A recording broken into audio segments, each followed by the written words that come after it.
Hi, I'm Julie. And I'm Caleb. Welcome to Nursing You, the podcast where we redefine nursing in today's healthcare landscape. Join Julie and I as we step outside the box on an unconventional healing journey. Together, we're diving deep into the heart of nursing, exploring the intricate relationships between caregivers and patients with sincerity and depth. Our mission is to create an open and collaborative experience where learning is expansive and fun. From the psychological impacts of nursing to the larger implications on the healthcare system, we're sparking conversation that lead to healing and innovation. We have serious experience and we won't pull our punches, but we'll also weave in some humor along the way because we all know laughter is often the best medicine. It is, and we won't shy away from any topic, taboo or not. From violence and drugs to family and love, we're tackling it all. Our nursing knowledge is our base, but we'll be bringing insights from philosophy, religion, science, and art to deepen our understanding of the human experience. So whether you're a nurse, a healthcare professional, or just someone curious about the world of caregiving, this podcast is for you. One last thing, a quick disclaimer before we dive in. While we're both registered nurses, nothing we discuss here should be taken as medical advice. Always consult with your physician or qualified healthcare provider for any medical concerns you may have. The views expressed here are our own and don't necessarily reflect those of our employers or licensing bodies. So let's get started on this journey together. Welcome to Nursing You, where every conversation leads to a healthier world.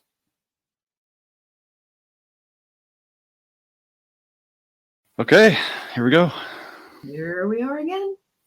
It's always fun. I got my KU shirt on today. I'm a Kansas girl, so although I grew up in Nebraska, I root for all Kansas teams. So I like KU. I also like K-State, and I like the Chiefs. So I have a little bit of both. But today I decided to wear my KU shirt. Mm-hmm. Yeah, I'm definitely a Kansas guy. Grew up in the central Kansas, central western Kansas. All my family's from western Kansas, and all my best childhood memories happened on the farm out in western Kansas. So definitely a Kansas guy. One of the funny things when I joined the Marines and I went to Hawaii. When I got to Hawaii, because my experience in Kansas was as a child was that I was surrounded by a sea of wheat. Mm-hmm. It was just like an ocean, and when the wind would blow, it created waves in the wheat, and it was literally wheat as far as the eye could see. And when I landed in Hawaii and the ocean was so big, I was like, this is what Kansas is like, only it's water instead of wheat. It was very surreal to make that connection because they're so opposite. But how could Hawaii? Yeah, it was like the little farm that my grandparents had was like an island in a sea of wheat. Yeah.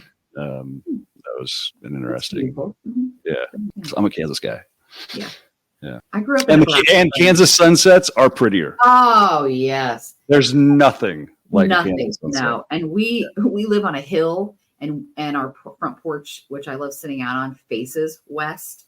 And so, I mean, sometimes we'll time like dinner so we can be out there. Oh, yeah. Oh, yeah. There's nothing better. Nothing better. Nothing better. And, you know, those weird people who watch the sun. Like, I now am one of the weird people. And guess what?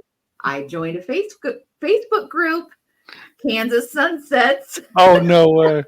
That's hilarious. There's a lot of people in them. There's a lot, like hundreds of people post.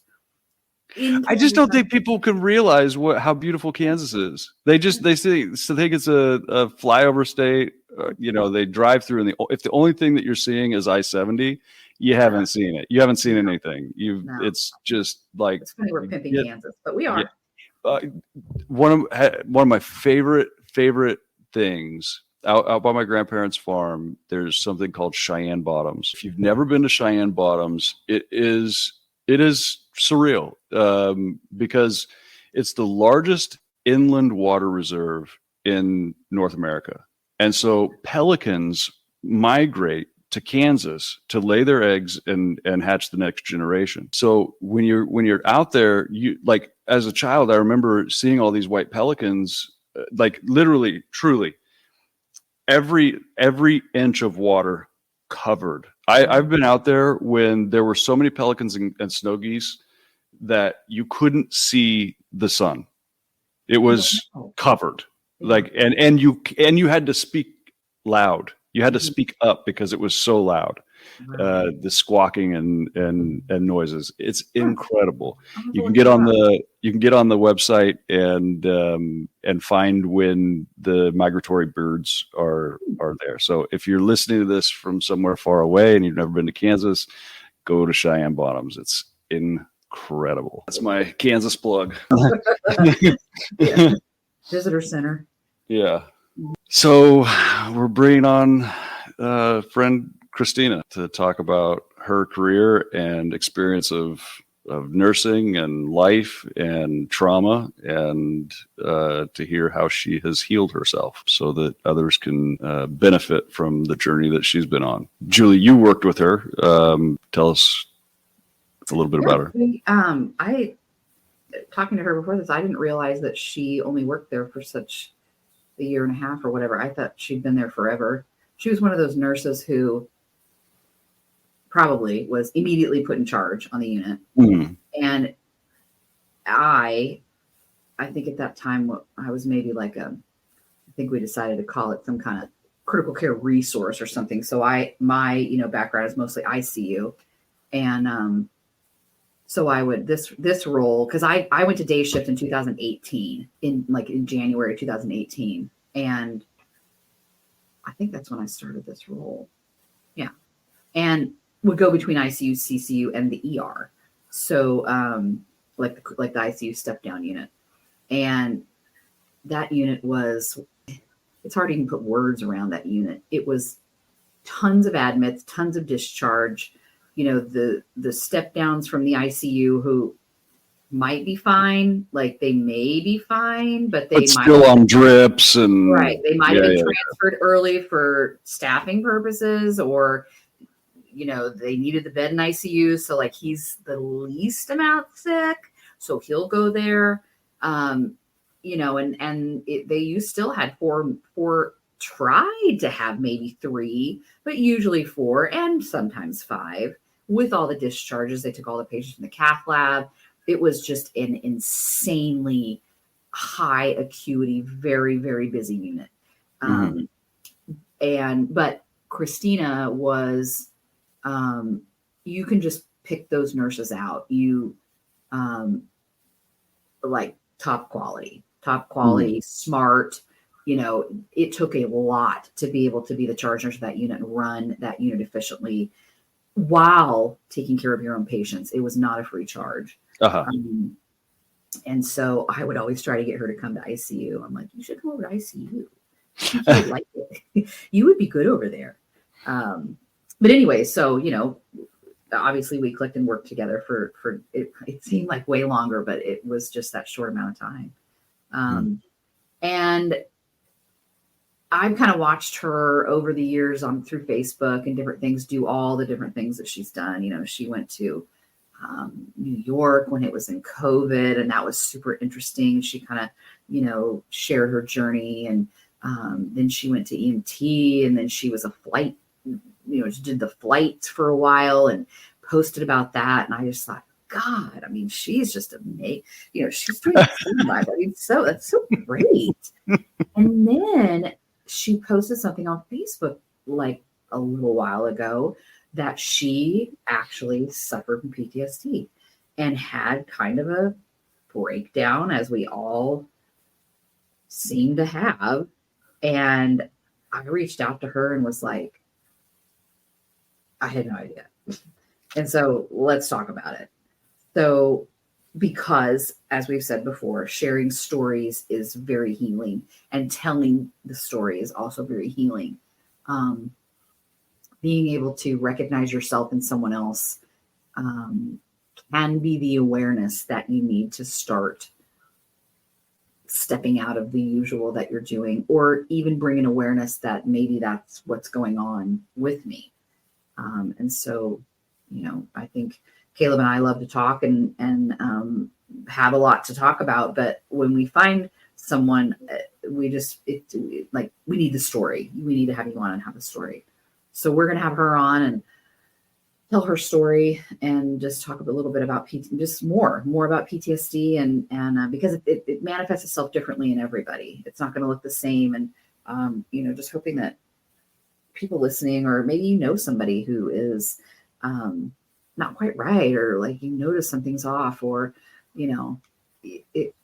as a nurse, I mean, there's a lot of suffering, silent suffering with PTSD in nursing, and it can come out through incidents in the nursing field. So if you have a lot of, you come from a traumatic childhood, or just unsteady, sometimes that's what draws us to be a nurse. And so then there are times that in the nursing career, things happen that you would never guess that that's where the tipping point is. And I think talking about it is most helpful for healing and awareness. So we'll bring Christeena on. Welcome. Hi. I'm so glad to be here and talk about this. It's so interesting because, like I was saying, I'm like, oh my God, like she is a fucking rock star. Like I knew it from the beginning. And then all that you've done, and, you document, and, yes, we only see so much on the outside on Facebook, but just to be able to do that and to get yourself to move through that and to figure it out and learn was amazing. And then when I saw what you posted, and I was like, oh my God, see, I just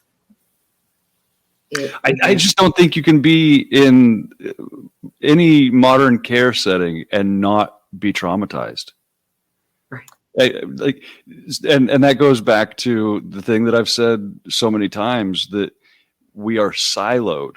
That 100 years ago, institutional medicine was just starting. Before that, everyone took care of their loved ones on the couch or on the kitchen table or on the floor, and they shared the weight of caregiving and the suffering that goes along with it and the death. And so all of us healthcare workers are taking on all of that weight for society, and it isolates us. It creates the barrier of understanding that all these people around us can't understand, the experience of somebody bleeding out or dying in some terrible way. We carry all of that burden. Mm-hmm. So there's no healthcare provider that is alive caring for people today that doesn't carry trauma. Right. I agree. Yeah. Because it's sick people. Mm. We're not caring for them because they're healthy and great, and we're just like, oh hey, let's go play disc golf or something. Yeah. They're sick and they need help. Mm-hmm. Yeah. How do you shift gears to go from that sick person to disc golf? Yeah. And remain human. Yeah. I think that's where the learning is. That's where the understanding of how that manifests within, and how we can kind of start to undo a little bit of that, so that we don't have to disassociate to go play disc golf. We can be present and do the caring, and then we can also be present and go play disc golf. I think it's a balance that nobody teaches you. Mm-hmm. And in nursing school, it's all about the patient and doing your best and giving 110%, which it is. But and maybe now they're starting to say, hey, these are some of the things to look out for in yourself and to keep the balance. But nobody teaches us how to have both, how to have a life and take care of other people's lives. That is very true. We've talked about it, and it makes us feel like it's such a big thing. And how do we fix it? And how do we do that? Because, we're fixers.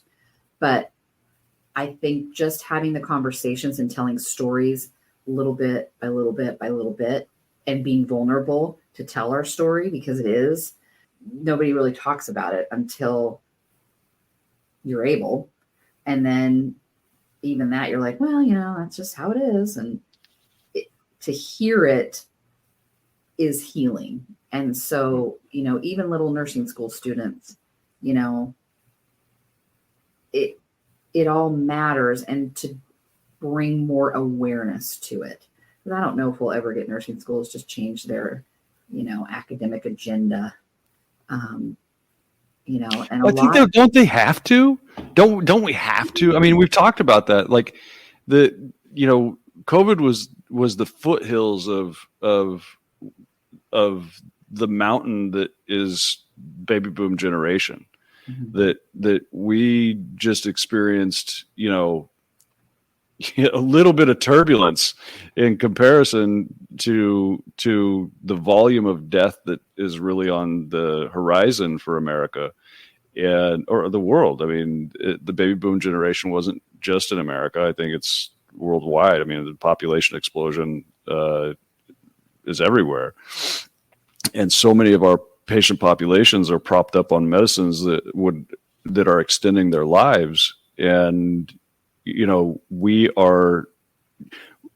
nurses are coming in from nursing school, working for 1 to 2 years and peeling off and either going to grad school or leaving the bedside entirely. And then you have our generation that's been caring for people for 20 years, and we're peeling off and saying, this is an abusive relationship. I don't want to be a part of it anymore. And so we're just leaving. So who's going to be taking care of them? Like, I don't think there's any way around the institutions absolutely having to shift gears and do something different. I think if there's any hope for our healthcare, it has to happen. Well, maybe just through awareness, it just will bleed into that. Maybe. I don't know. Why don't you, Christeena, just tell us a little bit about how you got into nursing and kind of your why and what drew you and where kind of just start us off of there. So I actually didn't go to nursing school until I was 31. And it was, I wanted to be a paramedic for a long time. And then I met an Army boy and we had children, and then I was a stay-at-home mom. And then unfortunately I was the villain in the story of the divorce to come. And so, and that was, looking back, it was, I had so much trauma. I wasn't allowing love and a healthy relationship. So it was an easy divorce. We were still friends afterwards. But I was like, I need a career. And my aunt at the time, she was a nurse, had been an LPN for a while. So I was like, I'm a fixer. I'm a caregiver. I'm going to do that. So did that. And while I was in nursing school, I remember saying, man, I want to be in the helicopters. I want to do that job, because I was a volunteer firefighter and I helped land a helicopter in a cow field. And I was like, whoa, that's awesome. Like, I want to do that. And so that piece in nursing school comes later in my journey of healing. And so I went to nursing school, and first I got my LPN, worked in the ER as I was getting my RN, and then I went straight to the PCU. So we had open hearts and all the step down cardiac sick people, or people that were just needed procedures and go home. And I fell in love with the heart and the cardiac realm. And then I wanted something bigger than North Central Kansas. And so I came to Kansas City, and I've done corrections and psych, and PCU, ICU, CCU, ER, all trauma-based responses now looking back. And then I was just, I'm going to save the world. I'm going to fix people and be the best that I can be. And then some things started happening, and there was a big incident in 19. So I went to school in 14, and I graduated my RN in the beginning of 16. And in 19 is when an incident happened and I broke. I just couldn't take anymore. And so then I dove into healing, and I'm like, I have to get better. I have to fix this. Like, what can I do? And that was not linear. And then What did that look like? which part? Like you dove, like when you dove into healing, like what does it mean you dove into healing? Like what did that part of the journey look like? So when the incident in 19 happened, I reached out to my psychiatrist, and I was just like, something is really wrong. And he told me, you have PTSD. I mean, I went to his office, talked to him, and he was like, I told him the incident, and then he said, you have PTSD, you're not allowed to work. And so I wasn't allowed to work, and I was, a single mom with shared custody, and I had to get better. And so I looked into all the resources. I tried to use FMLA. I had short-term and long-term through the hospital I worked at, but they said they couldn't give me my short-term because PTSD is the same as depression. And so you had depression before, so we're not going to pay you. Oh my God. So I looked into resources. I did EMDR, I talk therapy, CBD, neurofeedback, and I just was like, I have to get better. And I cashed out my 401k because I didn't have any money, and I started making these appointments and reaching out to nonprofits to help me. And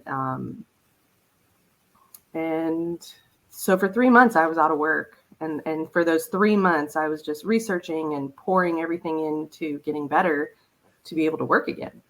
Did you have a lot of response from people that you reached out to that would help you, that helped you or gave you resources, or what was the response like to that? At first I immediately, I think I had heard about EMDR. And so I researched how to get into that. Just explain what EMDR is, just so people know.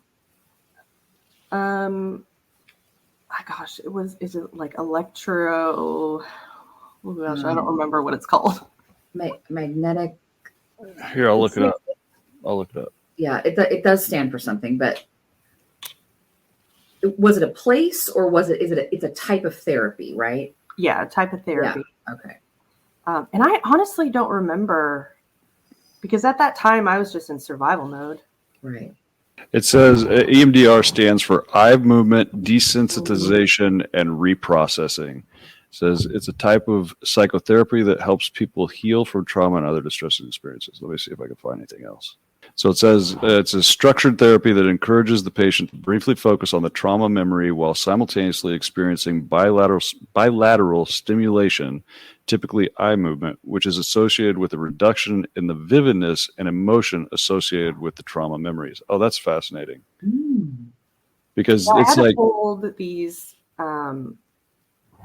like things in my hand, and there's like lights on the top of them, and so they would go back and forth, like this light would light and this would light, and it would go back and forth. And we talked about a traumatic event that happened way in my past, and she told me this may rattle the cage, and I was like, what does that mean? And she goes, well, it's like a spider web.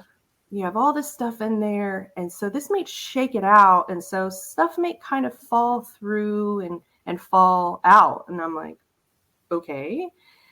And so I did the one session with her, and then 2 days later I was talking to a friend of mine, and I was telling him what happened at the hospital, the incident, and he just had one line that said, don't you have VA benefits?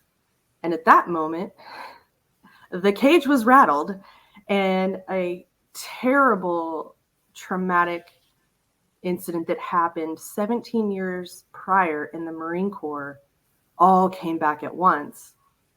And my brain had hid it from me for 17 years. And so on top of just being diagnosed with PTSD, now I have this huge life-altering trauma that I didn't know I had for so long come in. And I was like, oh, I don't want to do EMDR anymore. That's not okay. But it needed to come out. Mm-hmm.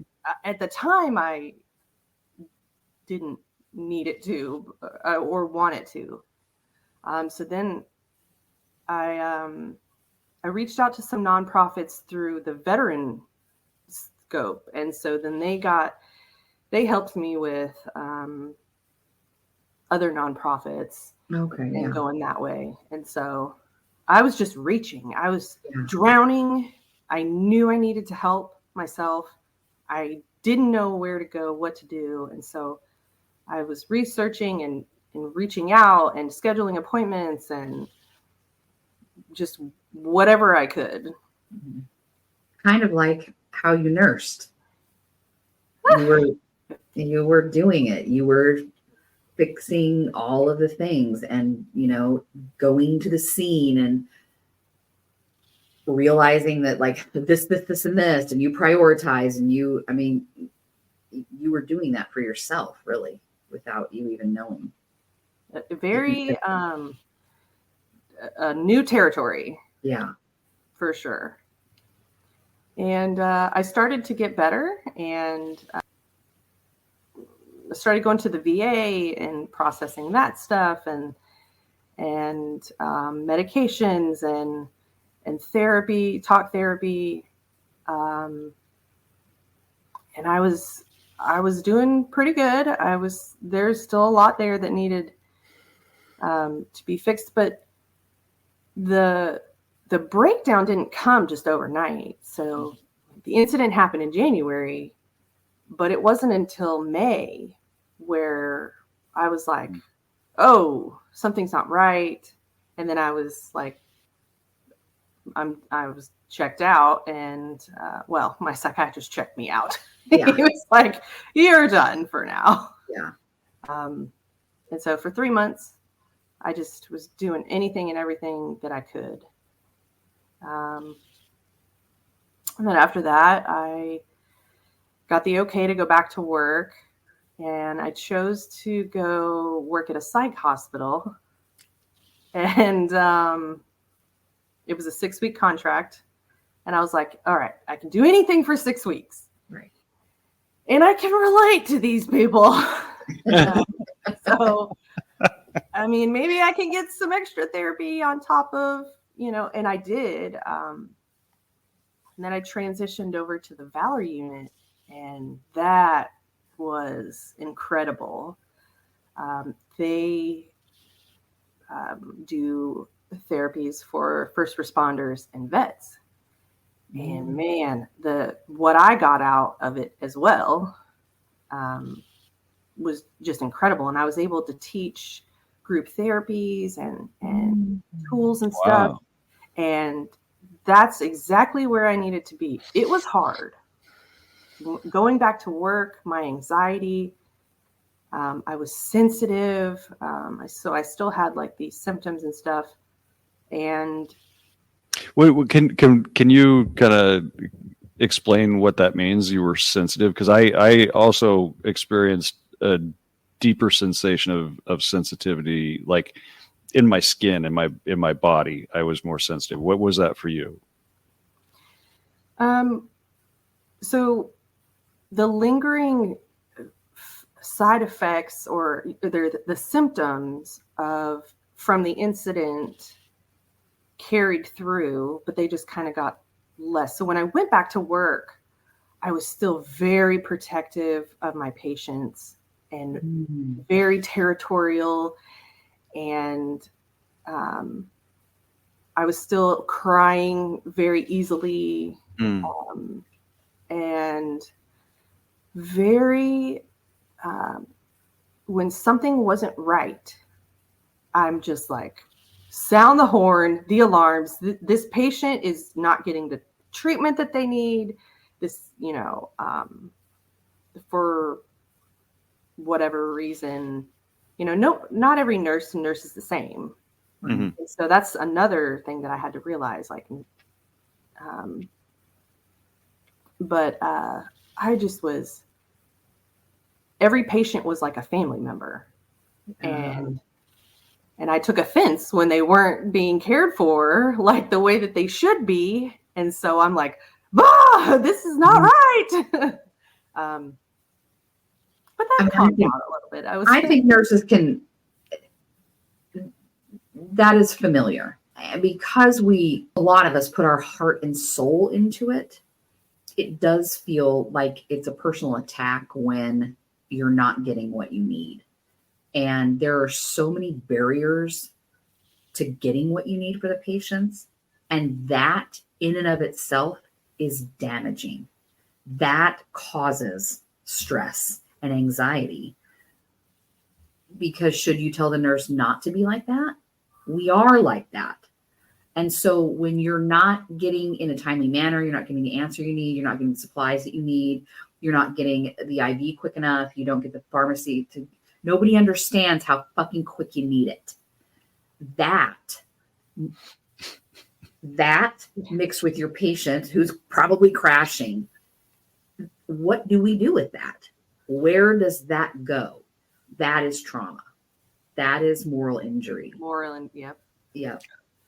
That is what that is. And what do you? So it also goes back to the idea of Piaget, the object permanence. That because once you get, Christeena, have you listened to that episode yet where we talk about Piaget? Do you remember Piaget from nursing school? The actually life cycle development theory of Piaget. He says that infants, when they drop the binky, they cry because they believe that it no longer exists. That's his theory. And so when the mom acculturates the child that the binky is going to come back, it establishes object permanence. So the child eventually comes to believe that even though it can't see the object, it still exists. So it establishes object permanence. And one of the things that I realized in my experience in, the many deaths that I experienced or that we experience is that it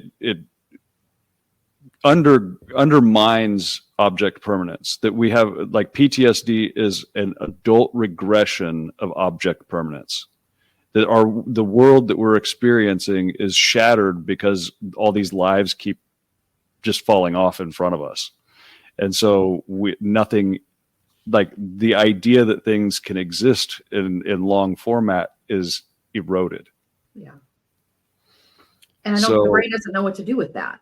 So when you hyperfixate on, this patient isn't getting what they want, what you're responding to, in my kind of working through the ideas here. Caleb's mental workshop.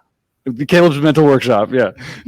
What you're doing is trying to keep object permanence. Like I have to take control of this because it's going to run away from me. The object isn't going to exist anymore. So we hyperfixate, we develop OCD, we do all these efforts to keep things stable, and we're in a very unstable environment. So, and then that's when you lose control, you lose hope, and that's PTSD. Yeah, well, it makes perfect sense because your mind is out of control, even though you don't recognize that because you're very functioning, and all of these qualities, all of these personality, characteristics are on one hand very good because you're a very good nurse. And that is very important. We are saving lives and we are smart. We know what needs to be done. But yet it's in that and in those behaviors that is the maladaptive behavior, trying to protect us. And you never know when it's going to just go off the rails. You never know what event it's going to be.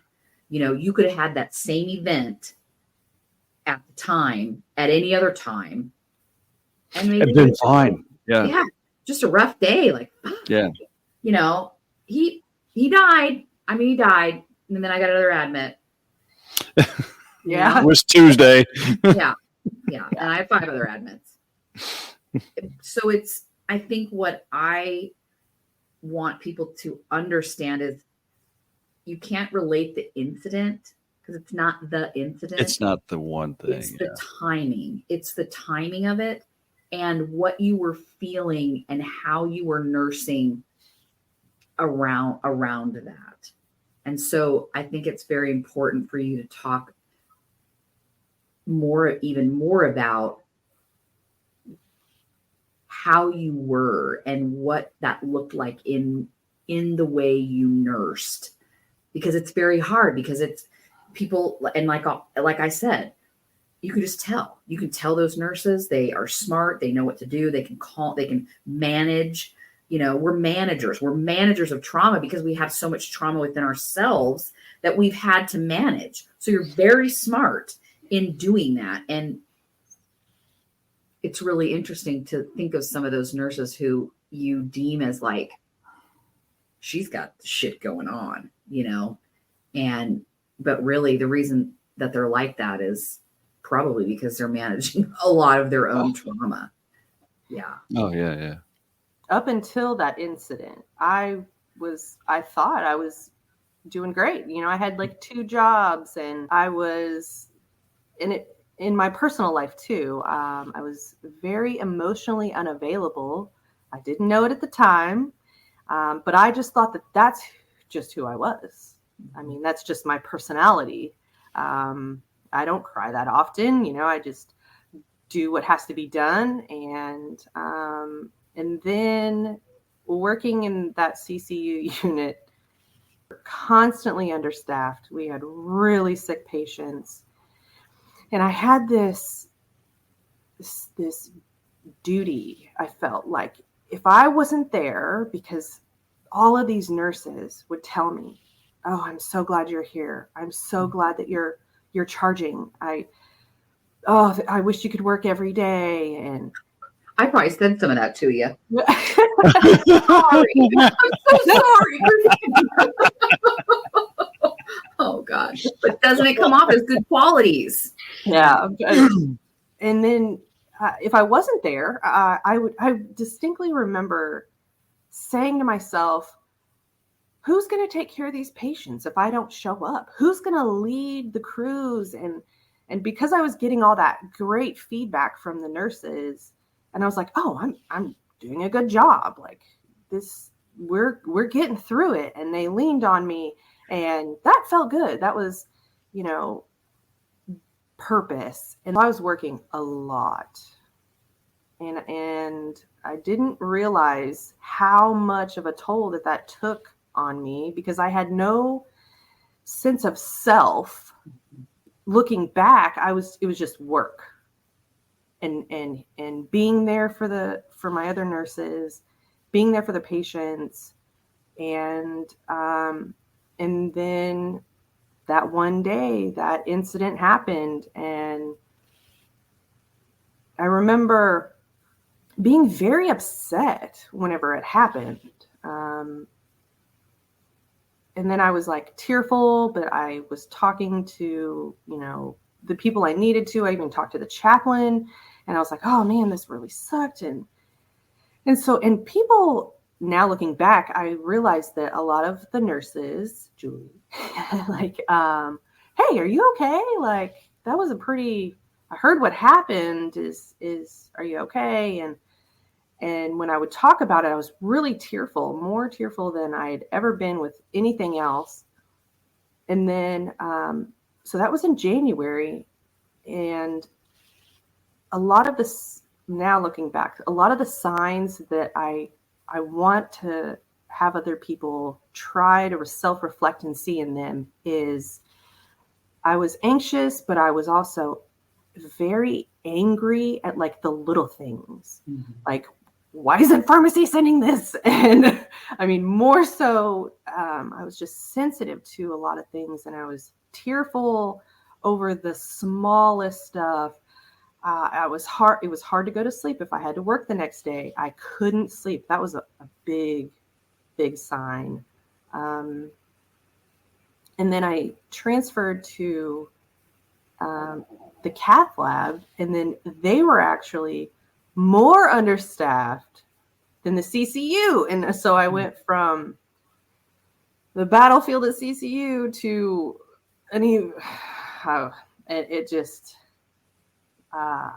and so I worked even more. So I was working like 5 days a week and then on call, and there was only a couple of us.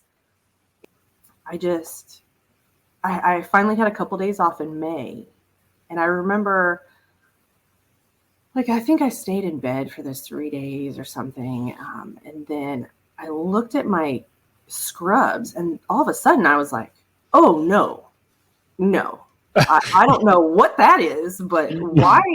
I don't even want to look at those. I can't put those on. And something happened, and I reached out to my psychiatrist through email, and he said, I'll get you in after clinic, which never happens.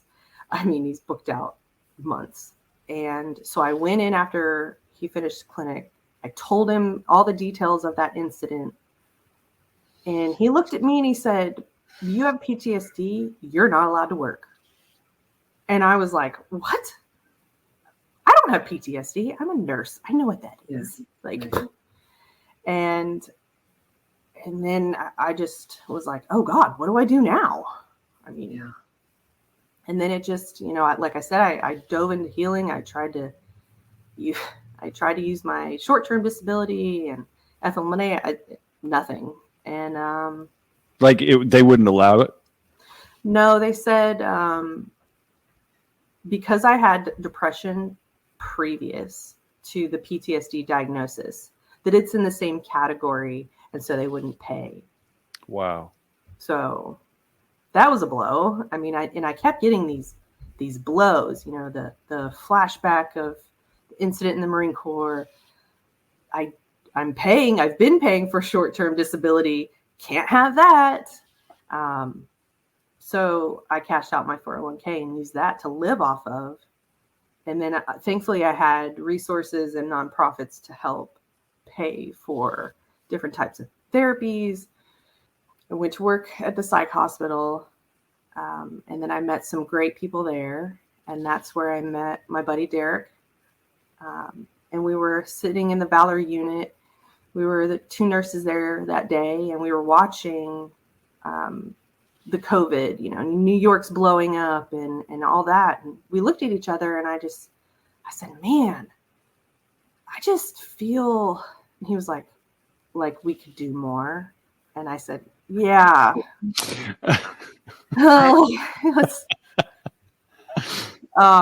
And so, but I felt good because I had never done any healing. And so the healing I did for 3, 4, 5 months, I was feeling really good and confident. And so we went to New York in the height, and we did that for a couple months, came back, and I took time off, and then I went right back into therapy.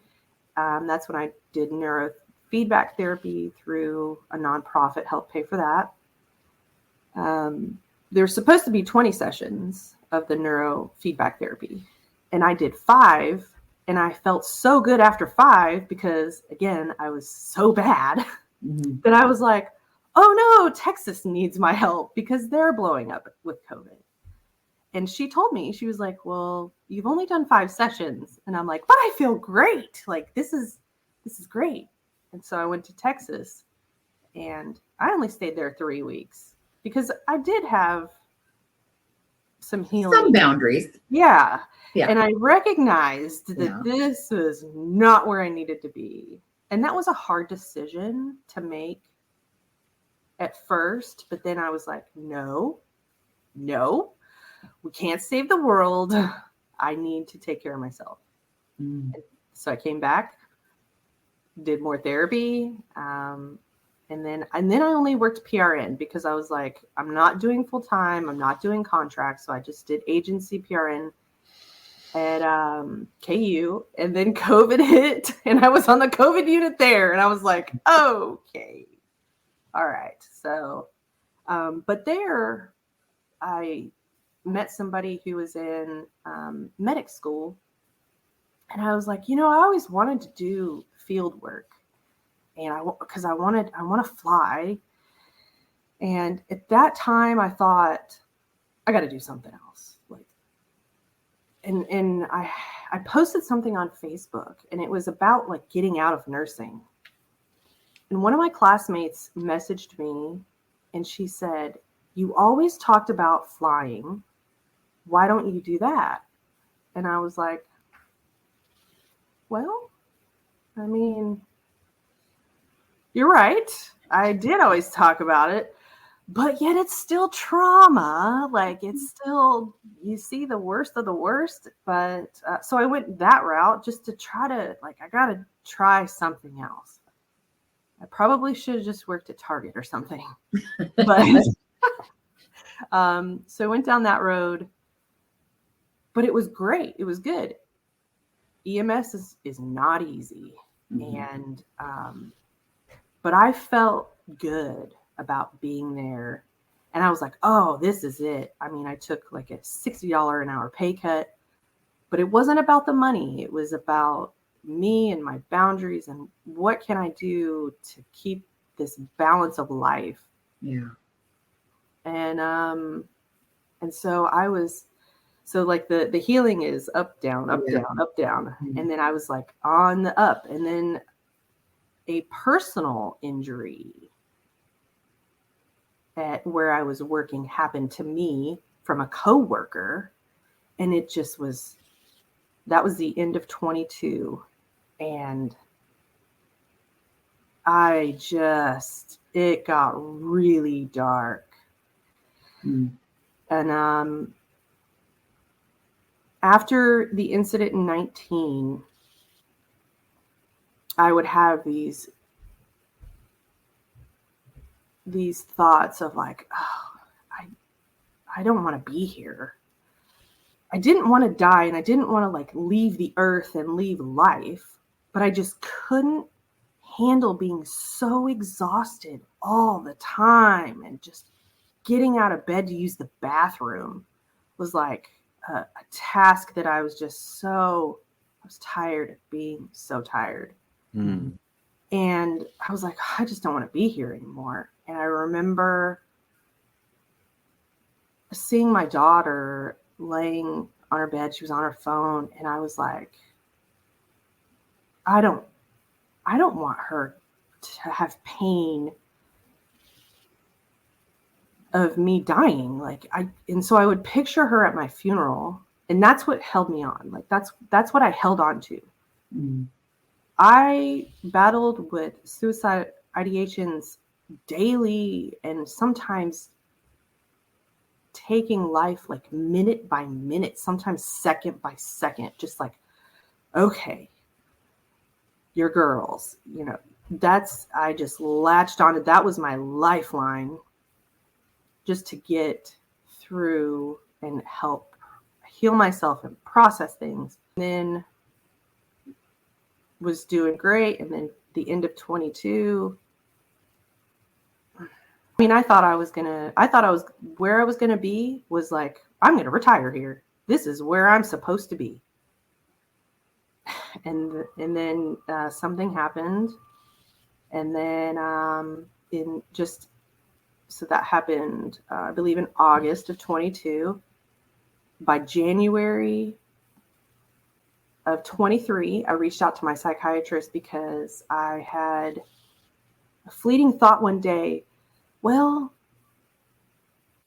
if I write letters to my children explaining why I'm doing this or why I did it, and then I was like, oh, we are not okay.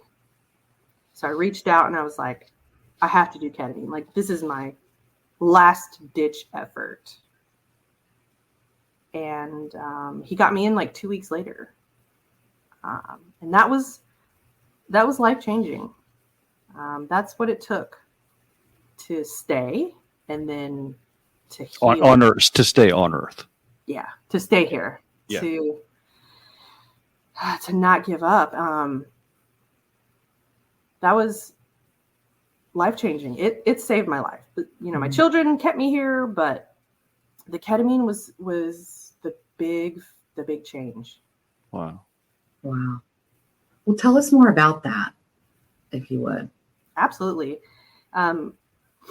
So my psychiatrist, I had been with him for several years, and I had been through like 30 different antidepressants throughout my life, therapies and things like that. And so we did a DNA test, and I think it was through Genomind. And so it evaluated what medications would work with my DNA. And I was like, well, we'll see, whatever. So we did that. We got the results. And at the top of the list of like what would benefit me the best, of course, ketamine was on the top, but it was the most expensive. So I was like, of course it's on the top. Top shelf, baby. Yeah. And so at the time it was like $1,050 per treatment. Wow. And it was a 6-week, 1 time a week treat. So it's like over $6,000. Yeah. But through the paperwork, I would circle all the meds that I had tried, all the antidepressants that I had tried, and I'd look over and it would say like, probably not, or, like on a scale, it would most likely not work. And I was like, holy shit. Okay, maybe there is something to this, but I just couldn't afford it. It was way too much money. And when I reached out to him, I was like, it was half price. So it was only $550. But I told him, I said, I have to do this or else I'm not going to be here anymore. I've tried. I felt like I had tried so many different things. And so I was scared because I don't want to see the walls melting or, so I saw a psychotherapist a couple times before the treatments. And each treatment, he would give us a PHQ-9 score. And my score on the first treatment day was a 23. And I don't think you can go much higher than that on the PHQ-9 scale. So it's very like severe. It's a measurement of how depressed you are. Oh. And I did the treatment, and it's in this cozy room. They give you a blanket. They have you hooked up to a monitor so they can watch your vital signs. And I researched and talked to the psychotherapist about what type of music, because that plays a big role.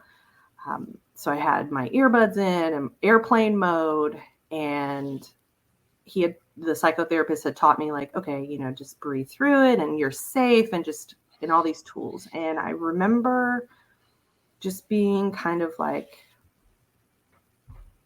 really relaxed. And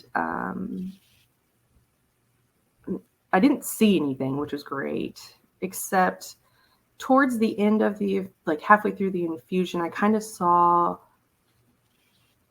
like a old TV, the snow on an old TV, and that was it.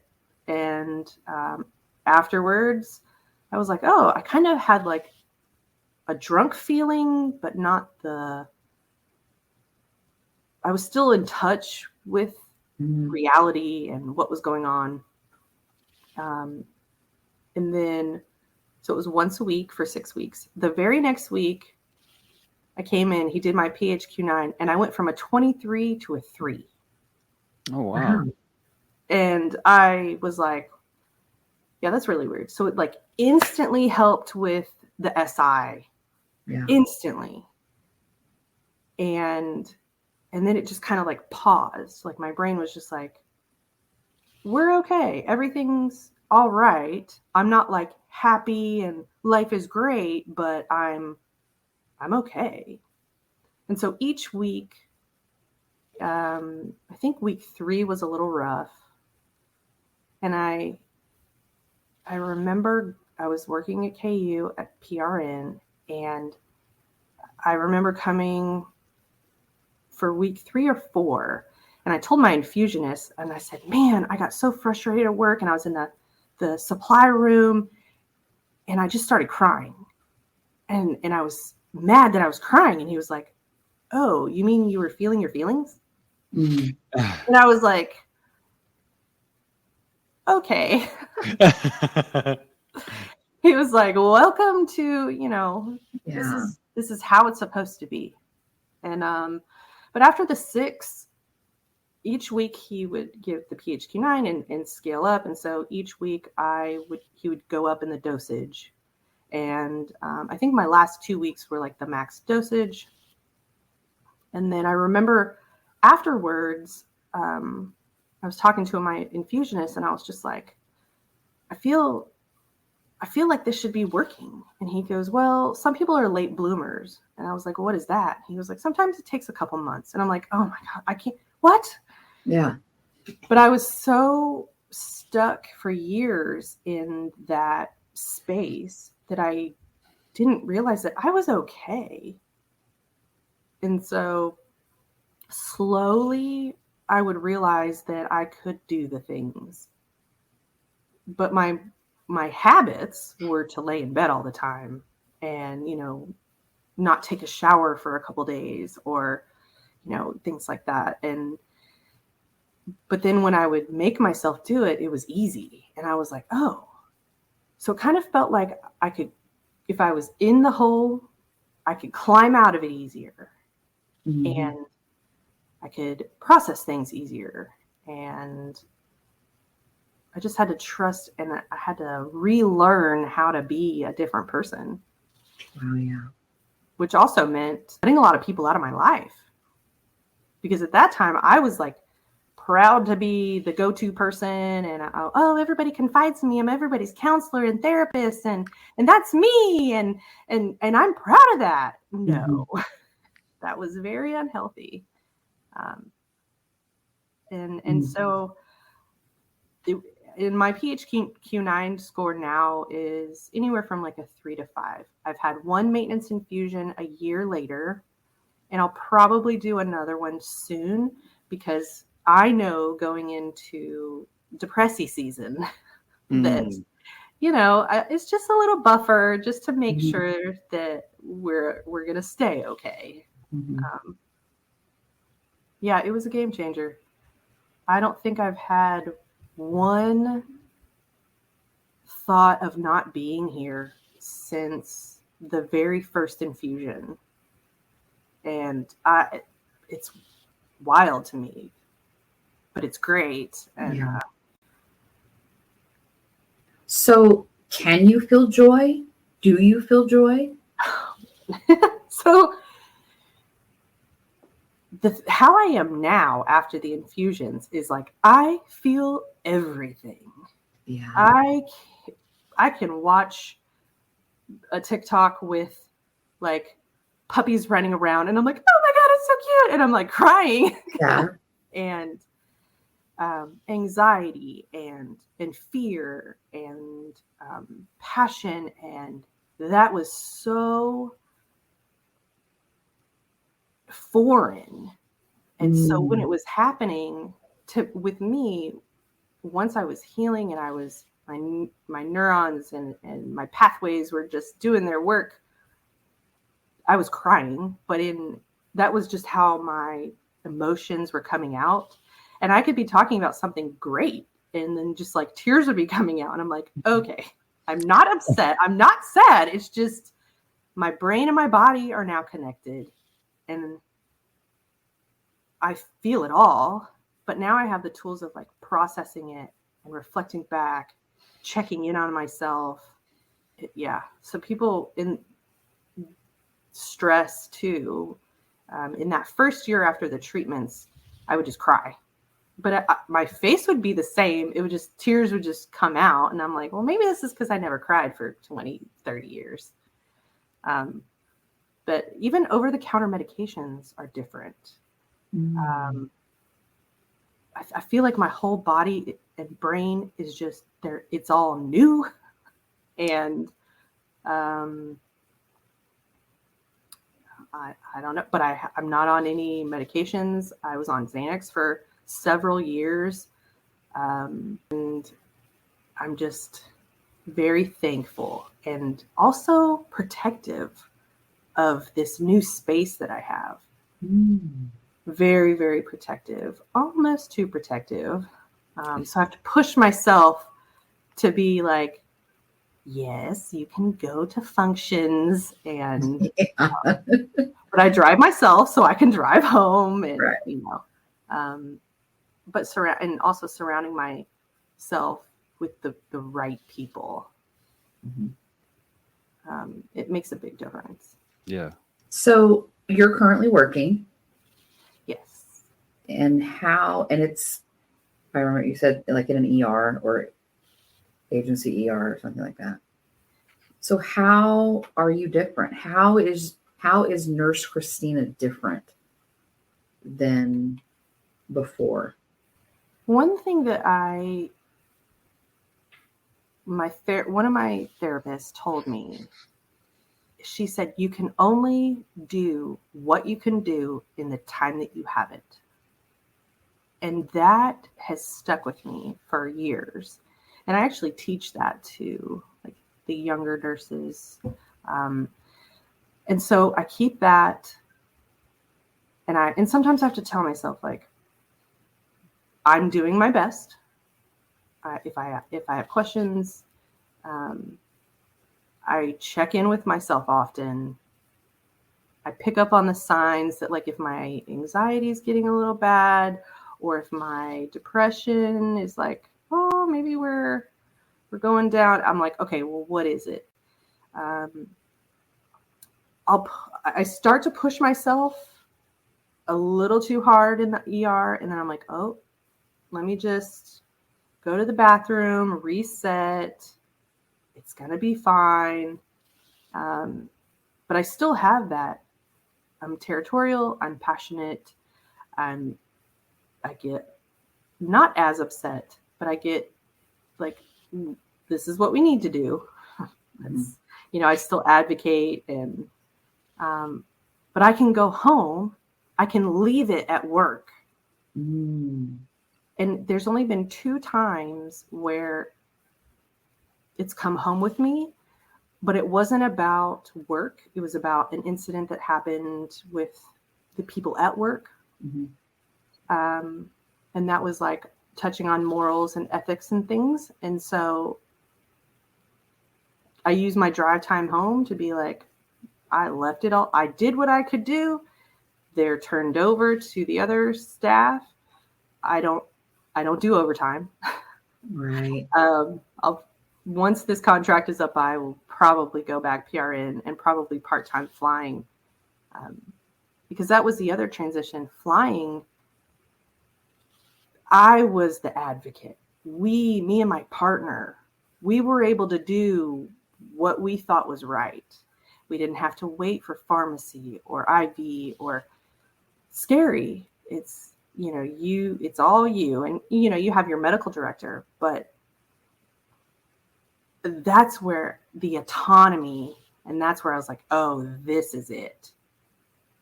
This is where I'm supposed to be. But when I was flying in Arkansas, I had that job was it. But my support system was back in Kansas City. So I had to come back to Kansas City because I couldn't just have my job. You're making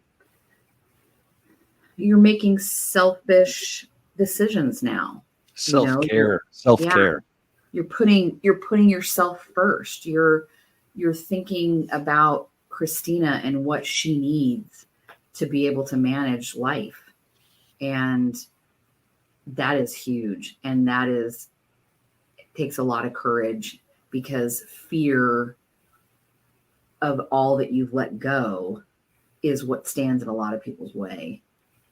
Fear of doing it differently, fear of getting to know who you are now. You know, when you change that much through healing and recognizing and clearing and processing, you're different. We just talked about this last week. You're literally different. Your neural pathways are different. And getting to know who you are now, and it's a never-ending process, I have found. You know, you think you know, and you're like, oh, that's interesting. So, okay. But you're able to notice, you know, it's not this disconnected. I think last week he was talking about driving in the passenger seat. Like we've all been in the passenger seat of our lives. And, you know, sometimes you like try to take over the steering wheel and you veer off the side of the road. Well, that ain't right. Or sometimes you're sitting in the back seat trying to give correct. You got to be the driver, the safe driver on the road, following the markers and making the choice. You make the choice to stop at the stop sign. You make the choice to, you know, go on the yellow light or not.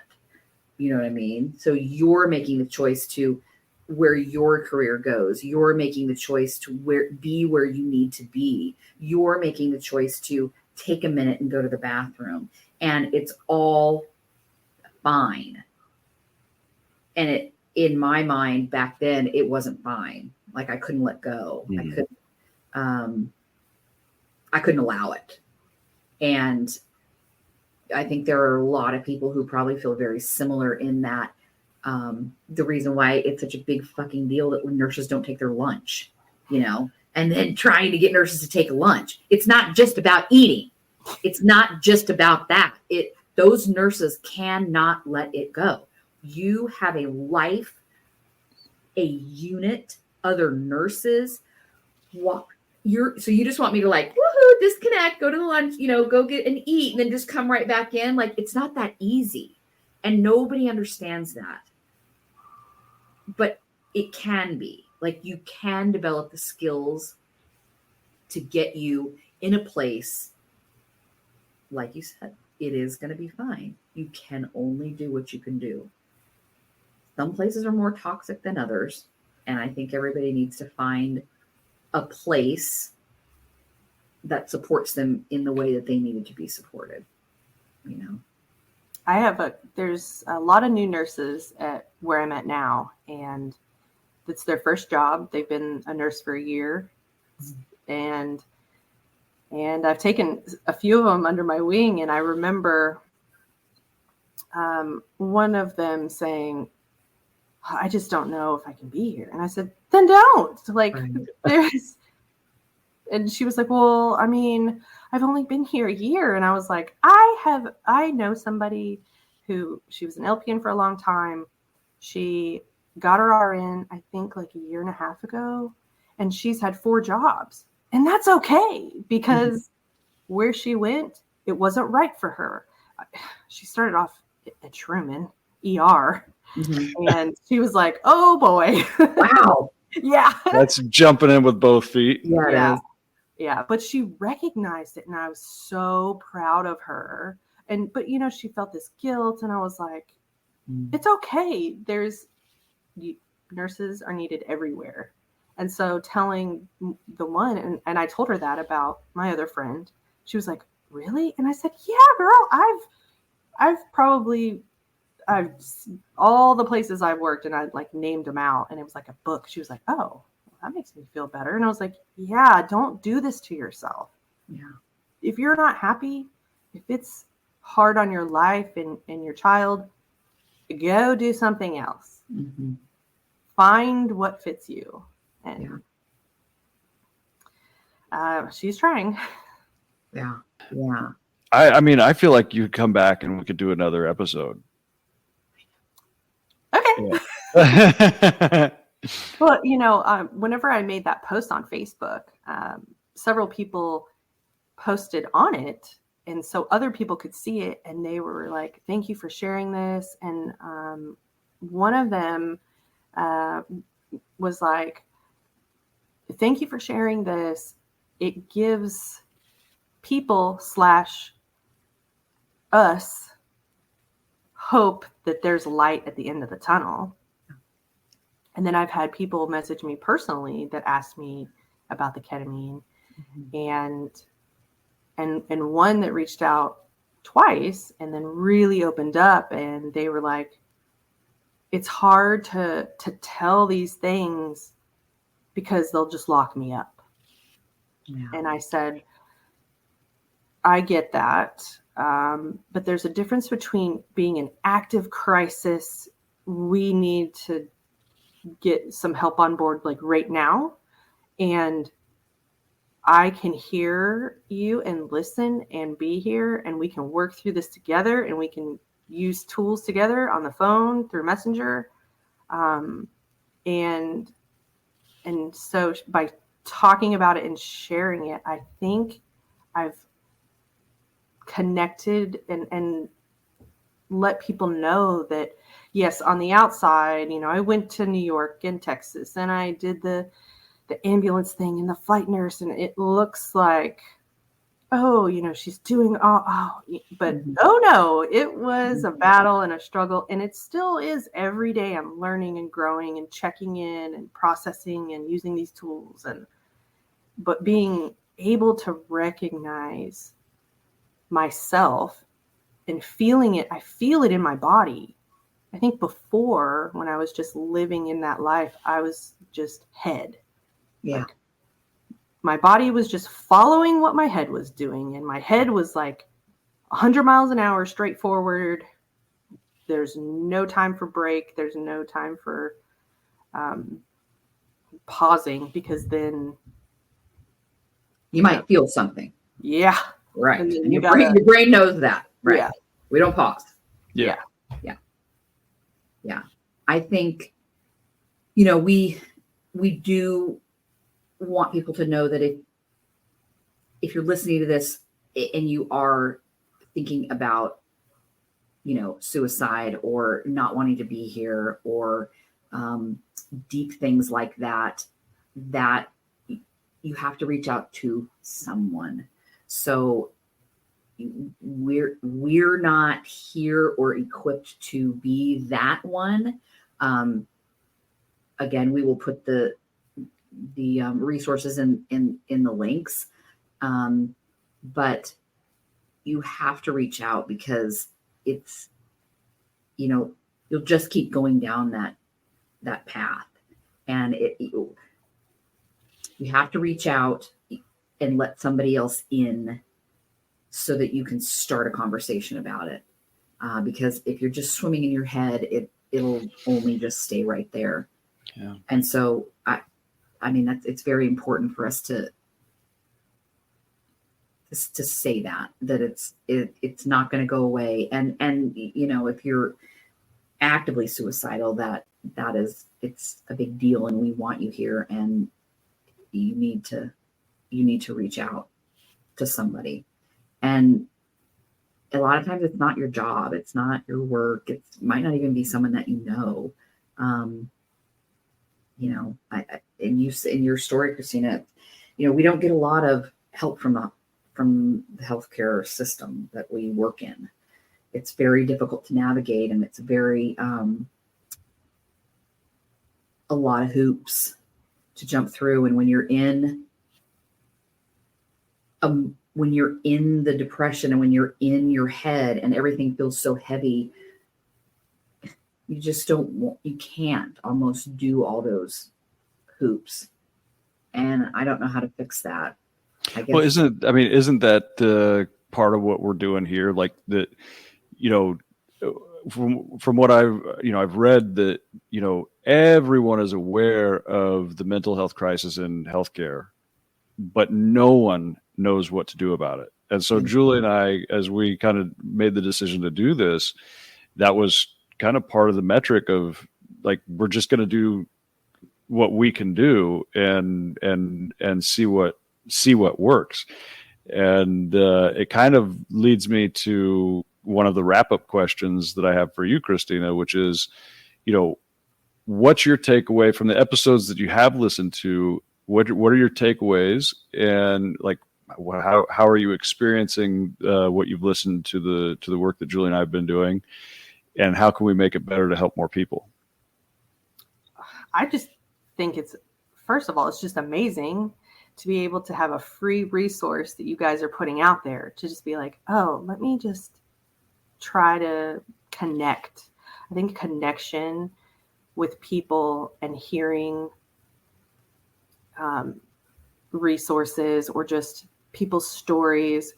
But I can go to YouTube, I can go to Facebook, and it's like, hey, we're talking about it. We're bringing it up. We're getting it all out. And I love that. I love that. I'm a big communicator and a talker. And my biggest thing now is just like trying to share this and trying to help you guys share it and get it out there, because I know that there's so many, especially the newer nurses, like 2 years and under, they're just like, I think they're just put in a horrible situation with the system. I mean, that's a whole nother podcast. But I love it. I want to be a part of it any way I can. And the platform is amazing. And I think you guys are doing great. I love it. Well, it is, and you can tell stories on Facebook, but this was kind of for us taking it to another level of sharing it. And I think we're ready. Like, we're ready to go to the next level. And so we're so open to whatever that looks like, whatever we run into, whoever listens to it, who, wants to help. Neither one of us are millionaires. I'll just put that out there. This is all funded on our nursing salaries. 100%. Yeah. But it's so important to us that we spoke louder. We needed to speak louder. Our going through our situations and having done a lot of healing and knowing where we are now compared to where we used to be, we want others to be right there, just like you. We want others to be on the other side of it, into the learning, into the loving of life, into the purpose and wanting to help others, and meaning, that everything has meaning to it, and just be out of that robotic, I can't even look at my scrubs, like I'm sick, I can't save my PTO because I got to use it because I'm calling out and I am not sick, but I am sick. That we just want them out of that funk. There's so many people in it, and it seems impossible to get out of when you're in it. Oh yeah. But you can. And it is by just little things, just tiny things, one after another. Just like you were saying, minute by minute sometimes, is what it takes. And so I'm so glad that you came on. I'm so glad that you posted out on Facebook. I mean, clearly we're, almost the 50-year-olds are on Facebook. That's where we that's our social media. I always tease because my kids, whatever, it doesn't matter. Yeah, my daughter's like, oh my gosh, you're such a boomer. Yeah, totally. But that's where it is, and that's where we see, and so just to continue to share the podcast, to comment on it if you want to hear about something else, if you want us to talk about something else, if you want us to try and find a guest that knows something about this. I mean, we're so game for whatever is down the pike. And we're just here for it and ready for it. So thank you. You're brave. You're so brave. It's so hard to go through what you've been through. And it just takes a lot of bravery and a lot of, like, warriors, which what we are. Yeah, we're warriors. We are warriors. I appreciate it so much. Thank you for doing what you guys do and having me here and listening to me ramble and just getting it out there. I thank you. Thank you so much. Yeah, you're so welcome. This is awesome. We hope you've enjoyed this week's episode. Remember, the conversation doesn't end here. Keep the dialogue going by connecting with us on social media posted in the links below, or by visiting our website, www.nursingupod.org. Together, let's continue to redefine nursing and shape a brighter future for those we care for. Until next time, take care, stay curious, and keep nurturing those connections. And don't forget to be kind to yourself.